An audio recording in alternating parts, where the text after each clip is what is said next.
भगवान के भक्त के साथ कोई अपचार करे तो भगवान उसको बर्दाश्त नहीं करते। महाराज भरत जी वहां से चल पड़े आगे।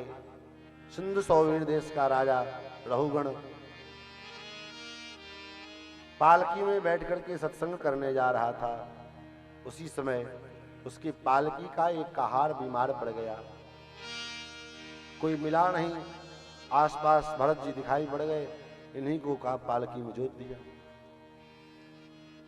अब भरत जी कभी पालकी ढोए नहीं थे, पहली बार पालकी ढो रहे हैं।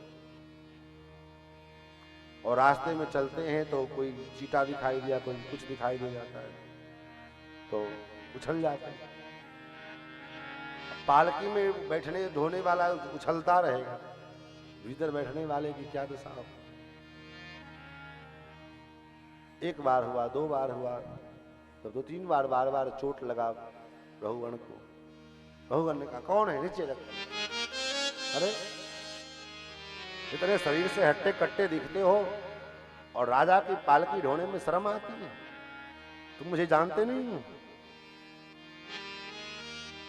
करोमि ते चिकित्सां दंडपाणिरिव जनताया यथा प्रकृतिम स्वाम भजिष्यस इति। मैं चिकित्सा करने में, दंड देने में यमराज की भांति हूं। अभी मैं तुम्हारा दिमाग ठीक करता हूं। और बार बार जब इस प्रकार कहने लग गया तो भरत जी इस बार बोले हैं। क्यों बोले हैं? भरत जी जानते हैं कि अगर अब नहीं बोलेंगे, अभी कुछ देर पहले नहीं बोले थे तो परिणाम भयंकर हो गया था। और अभी फिर चुपचाप सहन कर लेंगे तो मैं तो सहन कर जाऊंगा, लेकिन मेरे प्रभु को सहन नहीं हुआ और कहीं उनको सहन नहीं हुआ तो फिर अनर्थ हो जाए। इसलिए श्री भरत जी बोल पड़े। भरत जी कहते राजन त्वयोदितं व्यक्तमविप्रलब्धं भरतुस्समे स्याद्यदि वीरभारः गन्तुर्यदि स्यादधिगम्यमध्वा पिबेति रासो न विदां प्रबादः। राजन बार बार आप बोल रहे हैं मैं तुम्हारी चिकित्सा करूंगा, तुम्हें दंडित करूंगा। राजन एक बात बताओ, तब से आप मुझे बार बार दुबला होना, मोटा मोटा बोल रहे हैं, कभी रोगी कह रहे हैं, कभी मोटा बोल रहे हैं, कभी आलसी बोल रहे हैं, कभी कुछ बोल रहे हैं। राजन एक बात बताओ, दुबला होना, पतला होना, रोगी होना, हट्टा कट्टा होना, ये सब धर्म जो है, ये सब स्वभाव जो है, ये तो शरीर होता है। शरीर दुबला होता है, शरीर पतला होता है, शरीर में रोग होते हैं, आदि व्याधि सब शरीर को होता है। देहेन जातस्य ह्यमेन सन्ति, ये तो मेरा धर्म नहीं है, ये मुझे नहीं होता है। क्यों? क्योंकि मैं देह हूं ही नहीं। समस्या क्या है? हम अपने को देह मान लेते हैं, और जब अपने को देह में आसक्त मान करके देह को ही अपना सर्वस्व मान लेते हैं तो शरीर को अगर थोड़ा भी दुख हुआ तो हम दुखी हो जाते हैं, शरीर को थोड़ा सुख मिला तो हम सुखी हो जाते हैं। लेकिन वास्तव में क्या हम देह हैं? विचार करें, क्या हम शरीर हैं? नहीं, हम शरीर ही हैं, हम शरीर नहीं है। जैसे हम किसी गाड़ी पर में बैठ करके यात्रा करते हैं, गाड़ी हमने लिया, अब खरोच गाड़ी में आई लेकिन दुखी हम हो जाते हैं। भाई खरोच गाड़ी को आ जाए, आपको तो नहीं आया, फिर दुखी क्यों हो जाते? गाड़ी में हम इतने आसक्त हो गए कि अपने को गाड़ी मान लिया, ये हमारी है। अरे भाई गाड़ी टूटी है, आप थोड़ी टूटे हो। यही बात तो लक्ष्मण जी ने परशुराम जी से कहा था, महाराज धनुष टूटा है, आप क्यों टूटे जा रहे हैं? क्या धनुष आपका है? बोले ना हमारा नहीं है। तो आप क्यों टूट रहे हैं? कारण ममता, ममता के कारण जीव बंधन में आता है केवल दो कारण से। कौन कौन? बोले एक अहंता और एक दूसरा ममता। अहंता क्या है? बोले अहम माने मैं, मुझे, मेरा, यही अहंता है। और दूसरा है ममता। मम माने मेरा, ये मैं हूं और ये मेरा है। मैं और मोर तोरते माया, जहिवस कीन्हे जीव निकाया। ये मेरा है, ये तेरा है, यही झंझट का कारण। न मेरा है न तेरा है, ये सब परमात्मा का है। न आप यहां कुछ लेकर के आए थे, न हम यहां कुछ लेकर के आए, न लेकर के एक तिनका यहां से जा सकते हो। यहां से एक तिनका भी लेकर के हम नहीं जा सकते हैं, लेकिन उसके बावजूद भी एक दूसरे से महाराज चिढ़े रहते हैं, फूले रहते हैं। कारण क्या है? बोले अहंकार, इसी को ईगो कहते हैं। अहंकार के कारण हम एक दूसरे से महाराज चिढ़े रहते हैं। घर में भाई भाई से चिढ़ा है, बाप बाप बेटे से चिढ़ा है, सास बहू से चिढ़ी है। क्यों? वो हम हमारे सुनते ही नहीं है। सास कहती है हमारी नहीं सुनती है, बहू सुन कहती है हमारी नहीं समझती, हमको समझते नहीं। इसी बात का लड़ाई होता है। सास कहती है इसको अकल नहीं है, बहू कहती है महाराज ये पुराने ख्यालात के, इनको समझ आज के जमाने की क्या फर्क हो सकता है। जिस बाप ने जन्म दिया, बेटा कहता है आपको अकल ही नहीं है, आपको समझ ही नहीं आता है। यही लड़ाई है। जिसको देखो सब इसी के लिए लड़ रहे हैं, मर रहे हैं महाराज। क्यों? किसके लिए लड़ते मरते? बोले महाराज हमारा तो पूछे ही समाप्त हो गए,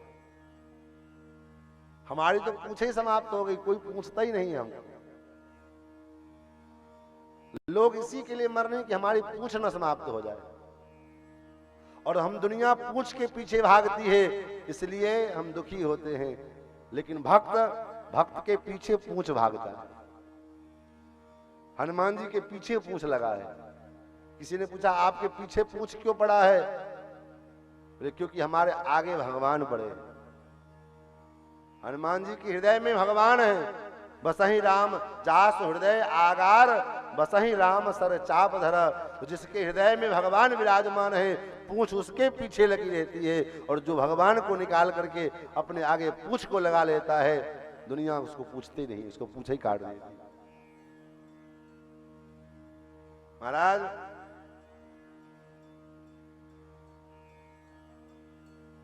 भरत जी कहते हैं राजन, ये जो कुछ भी आप कह रहे हैं ये सब मेरा धर्म नहीं है, तो आत्मा शरीर का धर्म है, मैं शरीर नहीं हूं।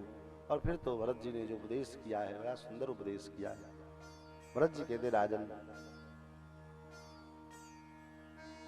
अपने आप को जीते जी मुक्त कर लेना, यही कथा का सार है। मरने के बाद मुक्ति सब लोग बताते हैं, जीते जी मुक्त होना संतों से सीख जाए। संत कौन है? जो जीते जी मुक्त हो गए। संत में और सामान्य जीव मनुष्य में क्या अंतर रहता है? सामान्य मनुष्य से पूछो ये मकान किसका है, वो कहेंगे हमारा है। लेकिन संत कहेंगे ठाकुर जी का है।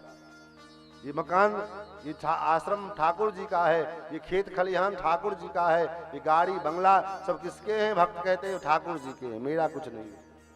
और सामान्य जो जीव हैं, तो सामान्य जीव कहते हैं ये मेरा है, ये मेरा है, ये मेरा है। यही अंतर है। और ये ज्ञान कब होगा? ऐसा ज्ञान कब होगा कि हम भी इस चीज को स्वीकार कर लें, ये मेरा नहीं, ये सब ठाकुर का है। हम कहने के लिए तो सब कहते हैं, हर व्यक्ति कहता है तन मन धन सब अर्पण, सब कुछ है तेरा। है? हर व्यक्ति, हर घर में लोग कहते हैं तेरा तुझको अर्पण क्या लागे मेरा। लेकिन हृदय से पूछो कि क्या सही में ऐसा हृदय से चाहते हो? और भगवान जब लेने लग जाते हैं तब कहते अरे महाराज मेरा मुझको दे दो, क्या लागे तेरा, ये मेरा है, ये मुझको दे दो, मुझसे क्यों छीन लिया। तो कहनी में कुछ और करनी में कुछ अंतर, ये ठीक नहीं। महाराज भरत जी कहते ये ज्ञान पढ़ने से नहीं आएगा, ये ज्ञान तपस्या करने से नहीं आएगा, ये ज्ञान घर त्यागने से नहीं आएगा। यह ज्ञान तो संतों के संग में जाने पर में और संतों के चरण के धूलि को अपने मस्तक पर में लगाने से होगा। महापुरुषों के चरणों का रज का जब तक हम अभिषेक अपने मस्तक पर नहीं करेंगे, बिना महत्पाद रजोभिषेक, जब तक महत्पुरुषों के चरणों का रज अपने मस्तक पर नहीं धारण करेंगे, तब तक ये ज्ञान संभव नहीं है। फिर तो भरत जी ने भवाटवी का वर्णन करके सुनाया। आगे सुखदेव जी भूगोल खगोल का वर्णन करके सुनाते हैं। इस आकाश में पृथ्वी, चंद्रमा, सूर्य, नक्षत्र, तारे, ये जो कुछ दिखाई पड़ते हैं उनकी स्थिति का वर्णन कैसा कैसे कैसे रहते हैं सबका वर्णन करके सुनाया। फिर अनेक वर्षों का वर्णन सुनाया, हरिवर्ष, इलावर्ष, किमपुरुष वर्ष आदि। उसी क्रम में भारतवर्ष का वर्णन करके सुनाया कि भारतवर्ष कैसा वर्ष है। इस भारतवर्ष में भगवान नर नारायण